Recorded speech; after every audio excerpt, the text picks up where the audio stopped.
Dear students, अपने topic चल रहा था एकलव्य संबंधी जो कथा थी उसके बारे में अपने पढ़ा था, जिसमें अपने पढ़ा कुरुवंश के जो राजकुमार थे, कुरुवंश के राजकुमारों को धनुर्विद्या देने का कार्य गुरु द्रोणाचार्य करते थे। और एक बार एकलव्य गुरु द्रोणाचार्य से मिलता है और उनसे प्रार्थना करता है कि वे उसे अपना शिष्य बना लें। जब द्रोणाचार्य ने शिष्य बनाने से इनकार कर दिया तो उसके बाद एकलव्य ने जंगल में जाकर मिट्टी की एक मूर्ति बनाकर, जो किसकी थी? द्रोणाचार्य की थी, और उसे अपना गुरु मानकर तीर्थ वगैरह चलाना सीख लिया था। और उसी में वह धीरे धीरे बार बार तीर्थ चलाकर प्रैक्टिस करते हुए वह धनुर्विद्या में पारंगत हो गया था। बाद में जब पांडव एकलव्य की धनुर्विद्या को देखते हैं तो वे उससे प्रभावित होते हैं और उससे मिलते हैं। जब पांडव एकलव्य से मिले तो एकलव्य ने बताया कि वह गुरु द्रोणाचार्य का शिष्य है। इसी बात को लेकर अर्जुन गुरु द्रोणाचार्य से मिलता है और अर्जुन ने कहा भी गुरु, आपने तो कहा था भी मेरे सभी शिष्यों में सबसे पारंगत जो शिष्य है वह अर्जुन यानी कि मैं हूँ, तो इसके बावजूद जो एकलव्य है वो धनुर्विद्या में मुझसे भी आगे है। तो अपनी जो बात थी, कौन सी बात? भी द्रोणाचार्य ने अर्जुन से कहा था भी मेरे जितने भी शिष्य हैं उन सभी शिष्यों में सबसे बड़ा तीरंदाज तू है। इस बात को लेकर ही गुरु द्रोणाचार्य एकलव्य के पास गए और एकलव्य से मिले और एकलव्य से उसका दाहिने हाथ का अंगूठा मांग लिया। तो एकलव्य ने उन्हें अपने दाहिने हाथ का अंगूठा दे दिया। और इस प्रकार जो गुरु द्रोणाचार्य थे उन्होंने जो वादा किया था वह पूरा किया। किससे किया था? अर्जुन से जो वादा किया था वह पूरा किया, क्योंकि अंगूठा कटने के बाद एकलव्य तीर चलाने में उतना तेज नहीं रहा था। तो यहाँ तक अपना टॉपिक कंप्लीट हो चुका था। इसके बाद हमारा टॉपिक है अक्षत्रिय राजा। क्या है? अक्षत्रिय राजा। शास्त्रों के अनुसार केवल क्षत्रिय राजा हो सकते हैं। अगर धर्मशास्त्रों की बात की जाए तो धर्मशास्त्रों के अनुसार जो क्षत्रिय होगा वही राजा शासक बन सकता है। किंतु अगर अपने बात करें, अनेक महत्वपूर्ण जो राजवंश थे उनकी उत्पत्ति है वह अन्य वर्णों से भी मानी जाती है।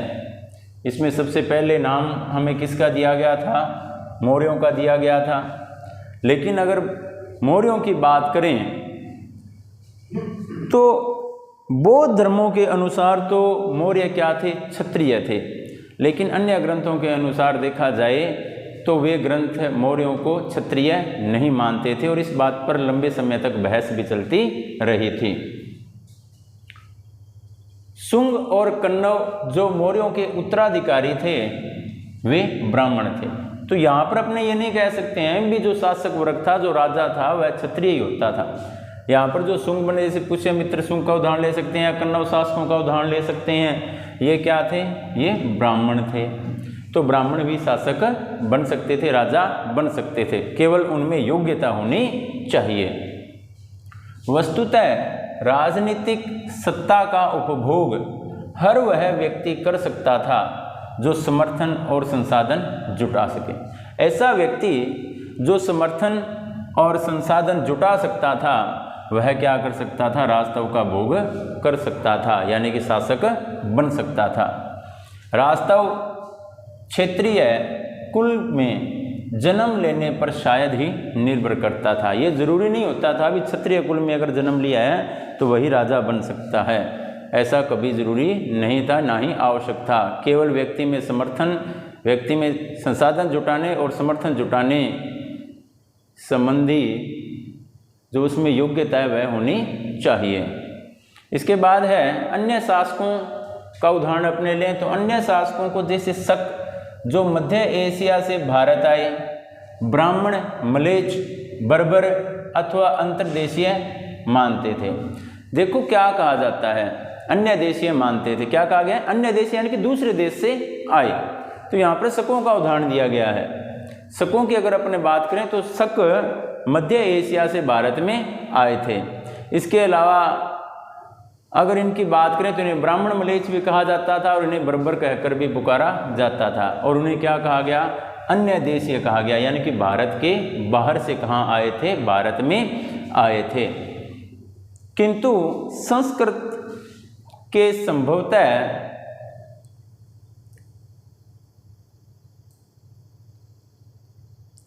आरंभिक अभिलेखों में से एक में प्रसिद्ध शक राजा रुद्रदामन लगभग 2वीं शताब्दी ईस्वी द्वारा सुदर्शन सरोवर के जीर्णोद्वार का वर्णन मिलता है। अगर अपने सुदर्शन झील की बात करें तो सुदर्शन झील संबंधी जो डिटेल है हमें वह मुख्य रूप से डिटेल हमें किससे प्राप्त होती है, जूनागढ़ अभिलेख से प्राप्त होती है, जो सौराष्ट्र प्रांत में है, वर्तमान गुजरात में स्थित है।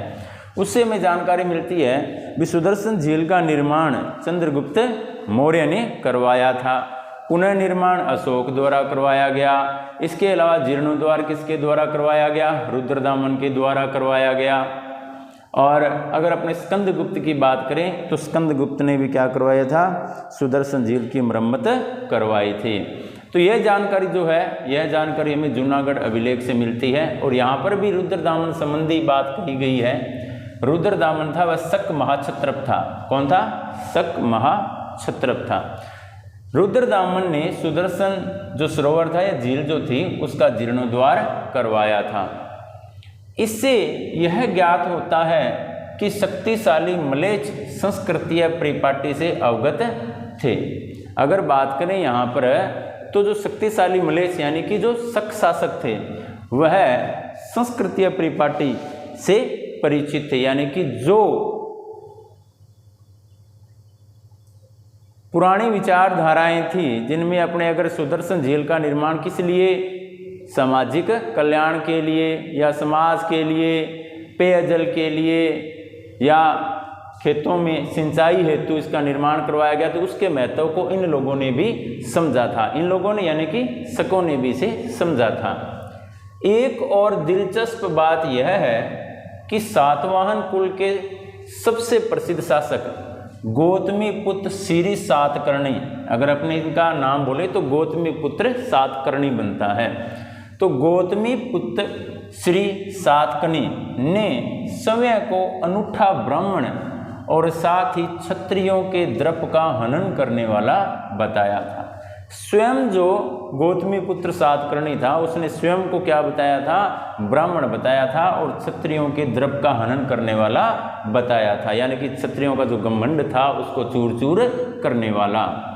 उसने यह भी दावा किया कि 4 वर्णों के बीच विवाह संबंध होने पर उसने रोक लगाई थी। 4 वर्ण, ब्राह्मण, क्षत्रिय, वैश्य और शूद्र।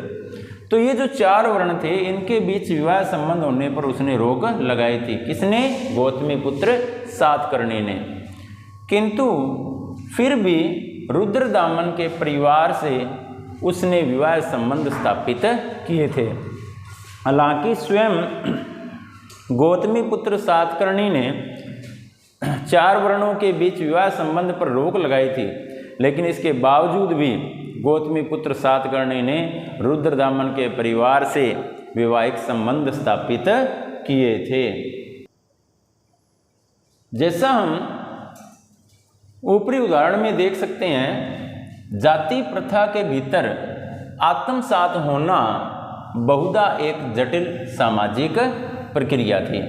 यानी कि ये विरोध था, ये लंबे समय तक चलता रहा था, लेकिन समय के साथ इसमें भी परिवर्तन आता चला गया। किसके अंतर्गत, जो जाति प्रथा थी, विभिन्न जाति प्रथाएं, ठीक है, उसमें मुख्य रूप से वर्ण व्यवस्था का उदाहरण ले सकते हैं, उनके मध्य वैवाहिक संबंधों को लेकर। सातवाहन स्वयं को ब्राह्मण वर्ण का बताते थे और इससे पूर्व अपने उदाहरण में पढ़ ही चुके हैं, जिसमें गौतमी पुत्र सातकर्णी ने स्वयं को क्या बताया है, ब्राह्मण बताया है। जबकि ब्राह्मणीय शास्त्र के अनुसार राजा को क्षत्रिय होना चाहिए। यहाँ पर सातवाहन राजाओं की बात करें तो वो शासक कौन थे, ब्राह्मण। और इसका प्रमाण क्या है, इसका प्रमाण है स्वयं वही शासक जिन्होंने खुद को क्या बताया है, ब्राह्मण बताया है।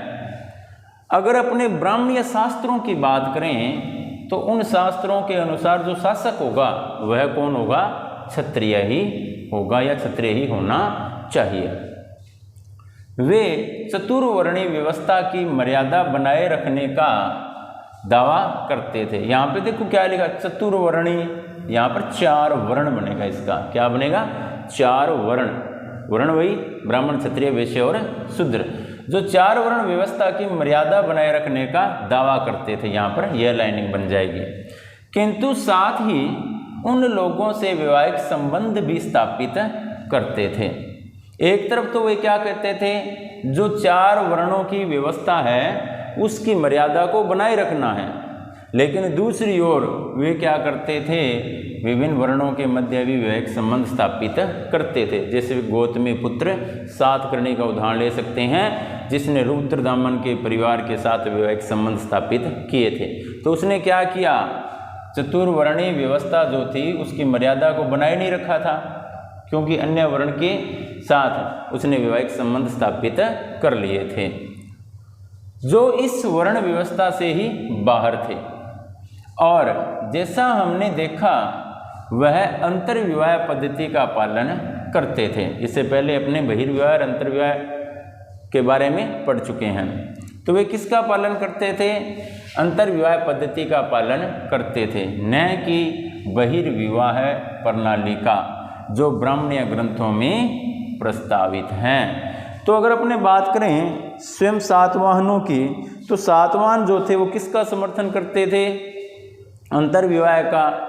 और किसका समर्थन नहीं करते थे? बहिर्विवाह प्रणाली का, जो कि क्या थी? ब्राह्मणीय ग्रंथों में प्रस्तावित थी, उसका समर्थन वे लोग नहीं करते थे।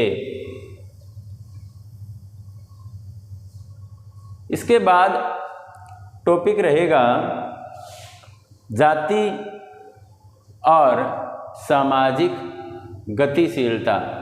क्या रहेगा? जाति और सामाजिक गतिशीलता।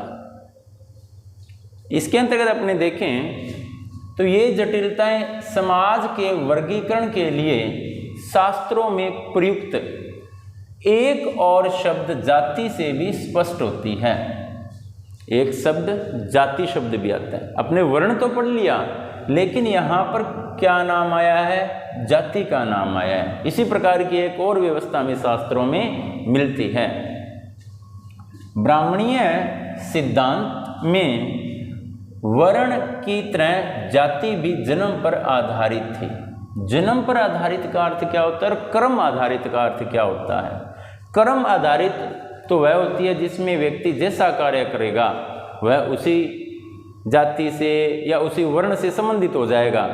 जैसे अगर शूद्र का जो बेटा है वह पठन पाठन कार्य संबंधी करता है, धार्मिक कर्म कांड करता है, दान देना, दान लेना या वेदों का अध्ययन वगैरह संबंधी कार्य करता है, तो वह ब्राह्मण कहलाएगा, न कि वह शूद्र कहलाएगा, क्योंकि उसका कर्म किसके जैसा हो गया? ब्राह्मणों के जैसा हो गया। लेकिन अगर अपने जातिगत व्यवस्था की बात करें तो जातिगत व्यवस्था किस आधारित थी? जन्म। हालांकि ऋग्वेदिक काल की बात करें तो उसमें जो वर्ण व्यवस्था थी वह किस आधारित थी? ऋग्वेदिक काल में वर्ण व्यवस्था कर्म आधारित थी, लेकिन उत्तर वैदिक काल में जाकर किस आधारित हो गई? जन्म आधारित, जो आज तक जाति का रूप लेकर जन्म आधारित चल रही है। किंतु वर्ण जहां मात्र 4 थे, वहीं जातियों की कोई निश्चित संख्या नहीं थी। आज भी अपने देखा जाए तो जातियों की जो निश्चित संख्या नहीं है, हजारों की संख्या में जातियां हैं। वस्तुतः जहां कहीं भी ब्राह्मणीय व्यवस्था का नए समुदायों से आमना सामना हुआ, जैसे इसका उदाहरण दिया है भी, ब्राह्मणीय जो व्यवस्था या समुदाय से संबंधित जो लोग थे उनका जब अन्य लोगों से या बाहरी लोगों से या जंगलों में रहने वाले लोगों से या मरुस्थल में रहने वाले लोगों से आमना सामना हुआ, तो उससे संबंधित एक उदाहरण दिया भी क्या उस समय क्या परिवर्तन आया। तो उसका उदाहरण है, जंगल में रहने वाले निषाद या फिर व्यावसायिक वर्ग जैसे स्वर्णकार, जिन्हें 4 वर्णों वाली व्यवस्था में समाहित करना संभव नहीं था। जैसे स्वर्णकार है तो उन्हें वर्ण व्यवस्था में शामिल नहीं किया गया था। उनका जाति में वर्गीकरण कर दिया गया था। अब ऐसे लोग जिनका ब्राह्मणीय व्यवस्था से सामना हुआ और जो आधुनिक समाज से या समाज से दूर रहते थे, जैसे इसमें जंगलों का उदाहरण आ गया, तो जंगलों में रहते थे और अन्य प्रकार का कोई कार्य करते थे, जैसे स्वर्णकार हो गए, तो स्वर्णकारों को किस में शामिल नहीं किया गया? वर्ण व्यवस्था में शामिल नहीं किया गया, बल्कि उन्हें किसका रूप दे दिया गया? उन्हें जाति का रूप दे दिया गया और एक जाति में वर्गीकरण उनका कर दिया गया। वे जातियां जो एक ही जीविका अथवा व्यवसाय से जुड़ी थी, उन्हें कभी कभी श्रेणियों में भी संगठित किया जाता था। तो यहाँ पर क्या कहा जा रहा है? श्रेणियां किसे कहेंगे? तो वे जातियां जो एक ही जीविका यानी कि एक जैसा व्यवसाय करना, एक जैसा कार्य करना, उसी से जुड़ी रहती है, उन्हें कभी कभी श्रेणियों में भी संगठित कर दिया जाता था। उन सभी को संगठित करके श्रेणियां बना दी जाती थी। तो इसके अंतर्गत जो टॉपिक है वह जाति आधारित है। इससे पहले जो अपने टॉपिक कंप्लीट कर चुके थे वो वर्ण आधारित था। वर्णों की संख्या 4 ही है, ब्राह्मण, क्षत्रिय, वैश्य, शूद्र। और जातियों की अगर संख्या की बात करें तो उनकी संख्या हजारों में बनती है। तो बच्चों इस प्रकार आज का हमारा टॉपिक कंप्लीट हुआ। आप इस टॉपिक को लर्न करें। थैंक यू बच्चों।